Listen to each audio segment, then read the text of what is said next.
అంబేద్కర్ స్ఫూర్తిని నేటితరం యువత విద్యార్థులు కొనసాగించాలని మెదక్ మున్సిపల్ మాజీ చైర్మన్ ఆరేళ్ల మల్లికార్జున్ గౌడ్ సూచించారు.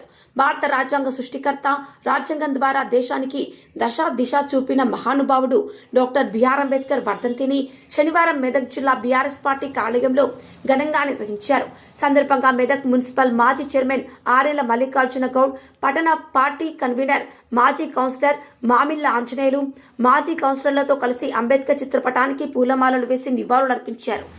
దృశ్యం న్యూస్ ప్రతినిధి సిల్వర్ రాజేష్, మెదక్ జిల్లా.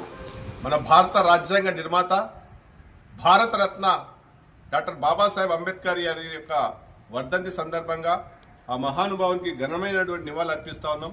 ఈరోజు మెదక్ బీఆర్ఎస్ పార్టీ జిల్లా కార్యాలయం.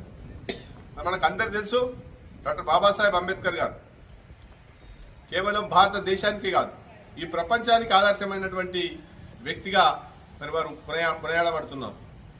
డాక్టర్ బాబాసాహెబ్ అంబేద్కర్ గారు రాజ్యాంగాన్ని ఏదైనా డ్రాఫ్టింగ్ కమిటీ చైర్మన్గా ఉంటూ మిగతా సభ్యులందరినీ కలుపుకొని ఈ భారతదేశం యొక్క భవిష్యత్ ఏ విధంగా ఉండాలి, వాణిజ్యపరంగా కావచ్చు, న్యాయపరంగా కావచ్చు, ఇట్లా రాజ్యాంగ పరంగా కావచ్చు, ఈ భారతదేశం సుసంపన్నంగా సువిశాలమైన భారతదేశానికి ప్రపంచంలో ఒక మార్గదర్శకమైనటువంటి రాజ్యాంగాన్ని ఇచ్చే దిశగా వారు ఎనలేని కృషి చేశారు.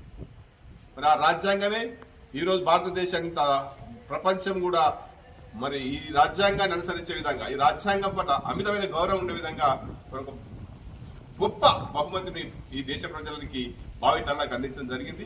సమానత్వ హక్కు, స్వేచ్ఛా హక్కు, రాజ్యాంగపరమైనటువంటి హక్కులు బాధ్యతలతో పాటు అన్ని రకాలుగా కూడా మరి ఈ పౌరులు మన భారతదేశంలో సంతోషంగా జీవించినట్టు ఎవరి హక్కులు వాళ్ళు కాపాడుకుని ముందుకు పోయే దిశగా మరి రాజ్యాంగాన్ని ఇచ్చారు. అంతేకాదు ఇలా ఈ ప్రజాస్వామ్య దేశం, మన భారతదేశం ప్రపంచంలో అతిపెద్ద ప్రజాస్వామ్య దేశం. ఈ ప్రజాస్వామ్య దేశంలో కూడా ఈ వ్యవస్థ ఎట్లా ఉండాలి, రాజకీయ వ్యవస్థ ఎట్లా ఉండాలి, దాని మీద కూడా దాన్ని రికాల్ చేసే విధంగా కూడా మరి భారతరత్న అంబేద్కర్ గారు రాజ్యాంగం సూచించారు.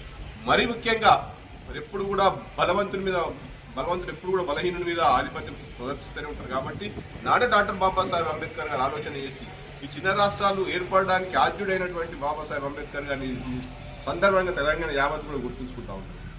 ఆర్టికల్ 3 అనేది లేకపోతే తెలంగాణ రాష్ట్రం ఏర్పడేది కాదు.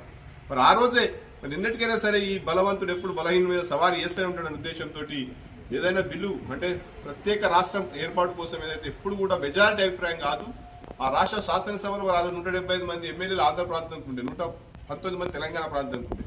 మరి మెజారిటీ సభ్యుల అభిప్రాయం మేరకు రాష్ట్రాలు ఏర్పడడం కాదు. అంబేద్కర్ గారి వర్ధంతి సందర్భంగా ఈరోజు మెదక్ జిల్లా బీఆర్ఎస్ పార్టీ కార్యాలయంలో ఘనంగా ఆయన వర్ధంతి జోహార్లు అర్పించడం జరిగింది. వర్ధంతి సభ నిర్వహించుకోవడం జరిగింది. బాబాసాహెబ్ అంబేద్కర్ గారు రాజ్యాంగ నిర్మాతనే కాదు, ప్రపంచానికి ఒక దిక్సూచి, భారతదేశం యొక్క భవిష్యత్తుకు ఆయన మార్గదర్శి. ఆయన వందల సంవత్సరాల చరిత్రను పసిగట్టి రాజ్యాంగాన్ని రాసిండు. ప్రపంచంలోనే ఆయనంత మేధావి లేడు అనడానికి ఇది నిదర్శనం. ఈరోజు ఆయన రాజ్యాంగం ఇప్పటికీ మరి తెలంగాణ రాష్ట్రం ఆర్టికల్ 3 వచ్చిందంటే ఆయన ముందుగానే ఎంత ఆలోచించిండో మనం అర్థం చేసుకోవాల్సిన అవసరం ఉంది.